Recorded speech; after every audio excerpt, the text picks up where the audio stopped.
समर्थ सद्गुरु साईनाथ महाराज की जय। गुरुदेव दत्त साईनाथ महाराज की जय। श्रीपाद श्री वल्लभ स्वामी की जय। శ్రీ షిరిడి సాయిబాబా చరిత్ర గురించి నాకు తెలుసు, కొంచెం వివరించబోతున్నాను.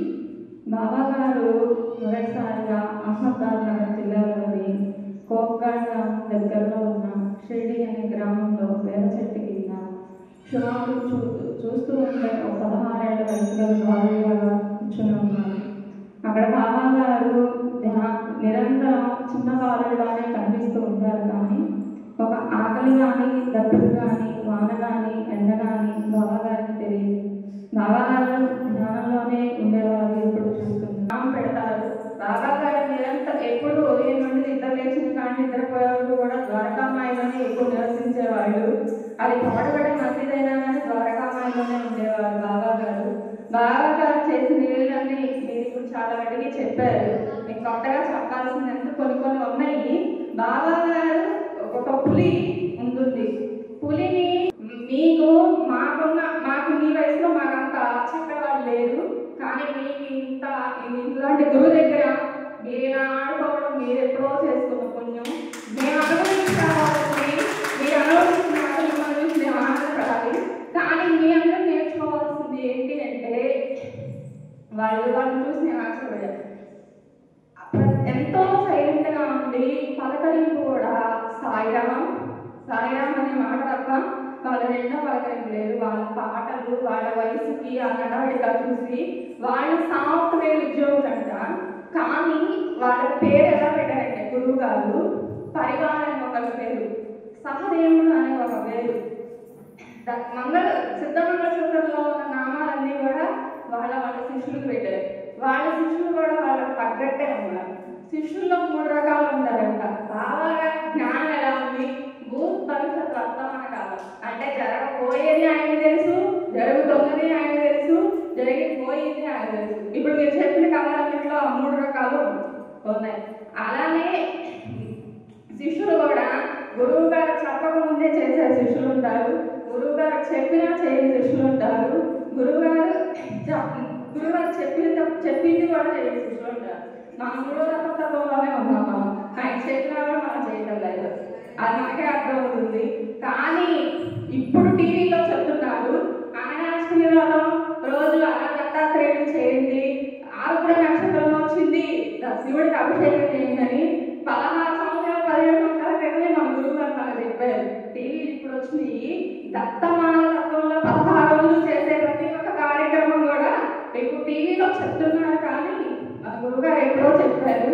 బాబా గారు షిరిడీకి ఎలా మాణిక్యమో మా అన్నయ్య మనకి ఇక్కడికి రావడం కూడా అదే ఒక కథలా చెప్పాలి అంటే మీకు సేవ అంటే ఏంటి, గురువు అంటే ఏంటంటే గురు బ్రహ్మ గురు విష్ణు గురుదేవో మహేశ్వర గురు సాక్షాత్ పరబ్రహ్మ తస్మై శ్రీ గురువే నమః ఉంది.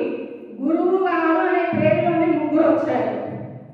దేవుడు ఎప్పుడు స్వయంగా వచ్చేది చర్చలు వారధిగా ఒకళ్ళు వస్తారు. ఆ వారధి తత్వమే మన గురువు గారు. కానీ గురువు గారి గురించి మీరు తెలుసుకోండి. మీరు అనుభవించిన జీవితం మాకు అప్పుడు లేదు, ఆల్రెడీ మాకు సగం జీవితం అయిపోయింది. మీరు చేస్తుంటే మేము పొందలేని ఆనందం మీలో పొందుతారు. అది మాత్రం మీరు తెలుసుకోండి. మీతో ఉన్న ఇచ్చిన పెద్దలతో కూడా ఉంటాడు అన్నయ్య. మీకు ఇచ్చిన అవకాశం అది. గురువు గారు ఎలా ఉంటారు? సరే ఒక ముగ్గురు అనుకుంటారంటే అయ్యో నా జీవితం ఎక్కడ అయిపోయింది, నేను కష్టాలు పడ్డాను, నాకు వచ్చే జన్మలైనా ఎంత పెద్ద బంగారం దొరికితే బాగుంది అనుకుంటుందంట ఒక ఆవిడ. ఇంకొక ఆవిడ అనుకుంటుందంట లేదు బంగారం కాదు, నేను యాత్ర తిరిగితే బాగుండు, ఈ సంవత్సరం చూడలేదు, పక్కన వాళ్ళు అన్ని చూశారు, నాకు దేవుడు వచ్చే జన్మలైనా ఇస్తే బాగుండు అనుకుంటుందంట. ఇంకొక ఆవిడ అనుకుంటుందంట ఏ యాత్ర చూసినా ఏముంది, స్వామివారి సేవ చేసుకుంటే చాలు, అంత దూరం పోవాలా, దేవుడు ఇక్కడే ఉన్నాడు, ఎక్కడికి పోయినా ఆయనే కదా, ఆయన పేరే కదా అనుకుంటారు. సరే ఆ ముగ్గురు వాడించి చెట్టు రూపంలో జన్మనిస్తారు.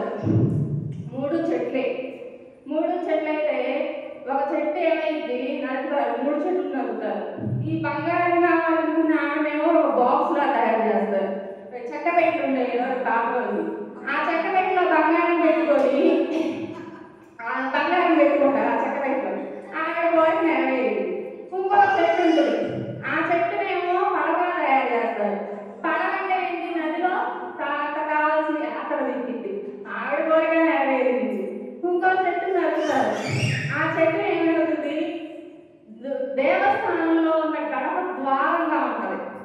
చెట్టు ముద్దు గడప ద్వారంగా ఉంటుంది. ఈ పెట్టె కొన్నాళ్ళు అయిన తర్వాత ఆ ఇంట్లో దొంగలు పెట్టి పెట్టారు పడతారు.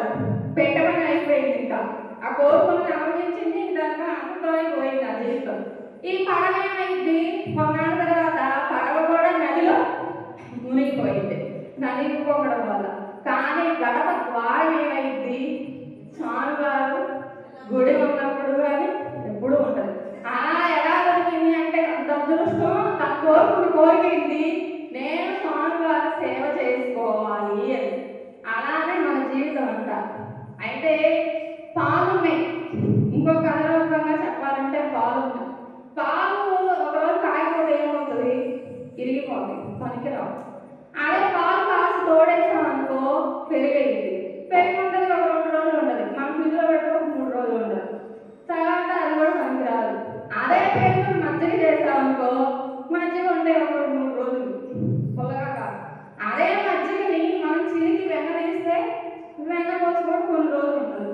అదే వెన్నని కాసి నెయ్యిగా చేసి అదే నెయ్యి దీపం వెలిగిస్తే మనకి కావాల్సింది ముక్తి లభించింది. ఆ నెయ్యి ఉంటుంది, దీపం ఉంటుంది. అట్లానే మనం చేసే సాధన, నేను 2 రోజులు సేవ చేశాగా నాకు కోరిక అడిగా నీ కోరిక ఎవరు అనుకోకూడదు. బాగా అనుకోవడం చెప్పారు, చరిత్రలో కూడా ఉంది. మనకు జ్వరం వస్తే ఏం చేస్తాం, మనం ఏం అడుగుతాం, మనకు తెలియదు జ్వరం వచ్చిందని. అమ్మ మాత్రం నాకు ఆ లడ్డే కావాలి, ఆ కేకే కావాలి అని అడుగుతాం. కానీ అమ్మ ఏం చేసిద్ది, చేదుగా ఉన్న ఎంత పెళ్ళిచ్చిద్ది, అది అప్పుడు చేదే. కానీ ఆ చేదుగా ఉన్నది తినడం వల్లే జ్వరం తగ్గింది. తీపిగా ఉన్నది తింటే ఏమైంది, జ్వరం ఎక్కువైంది. బాబా గారి కోరిక తీర్చుకోపోవడానికి కారణం కూడా అదే. దానివల్ల జరిగే లాభం ఏంటో మనకు తెలియదు. మనం ఆ కోరిక తీరలేదని మాత్రమే అనుకుంటాం. కానీ దాని వెనక ఉన్న అంతర్విజ్ఞం మనకు తెలియదు. బాబాకి అన్నీ తెలుసు. బాబా సేవ చేసుకున్న వాళ్ళు ఎలా ఉన్నారో కూడా అందరికీ తెలుసు. మన జీవరాశుల్లో 84 లక్షల జీవరాశులు ఉంటాయి. మామూలుగా భూమి మీద 84 లక్షల జీవరాశులు ఉంటాయి. అయితే 21 లక్షల జీవరాశులు నదిలో, అదే సముద్రంలో, నీళ్ళలో జన్మించాయంట. 21 లక్షల జీవరాశులు చెట్లు చామల రూపాల్లో ఉంటాయంట. 21 లక్షల జీవరాశులు గుడ్డు రూపంలో జన్మించాయంట. 21 లక్షల జీవరాశులు గర్భం ద్వారా అంటే గర్భం ధరించి జీవించాయంట. 80 ఎన్నో జన్మలు ఎత్తితే కానీ మానవ జన్మ లభించదంట.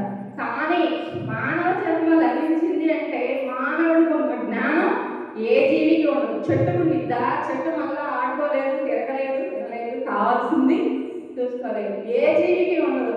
కానీ మానవుడికి మాత్రమే లభించిందండి ఈ అవకాశం.